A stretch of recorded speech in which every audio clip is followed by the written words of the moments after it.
চাওক USTMত যদি আমাৰ খিলঞ্জীয়া ল'ৰা ছোৱালী পঢ়ি আছে, আমাৰ অসমীয়া ল'ৰা ছোৱালী পঢ়ি আছে, ভূমিপুত্ৰ মানুহ পঢ়ি আছে, অসম চৰকাৰে চাকৰি দিব লাগিব যদি তেওঁলোকৰ কোৱালিটি আছে। কাৰোবাৰ ব্যক্তিগত সংঘাতৰ বাবে USTMত এতিয়া যিখিনি আমাৰ খিলঞ্জীয়া ল'ৰা ছোৱালী পঢ়ি আছে কি চাকৰি নাপাব নেকি অসম? এইবিলাক কিছুমান অদ্ভুত ধৰণৰ যুক্তি আৰু আমি ইয়াৰ প্ৰতিবাদ জনাইছো।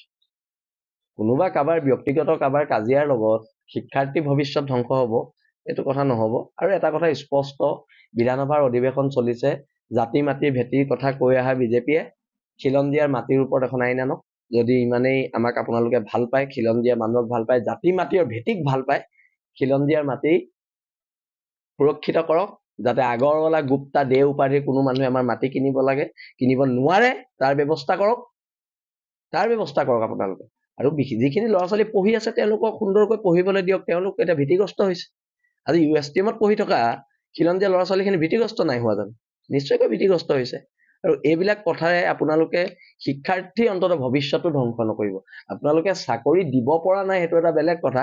আপোনালোকে অন্তত পঢ়ি থকা ল'ৰা ছোৱালীখিনিক মানসিকভাৱে দুৰ্বল নকৰিব। সেইটো আমি আপোনালোকৰ আহ্বান জনাইছো।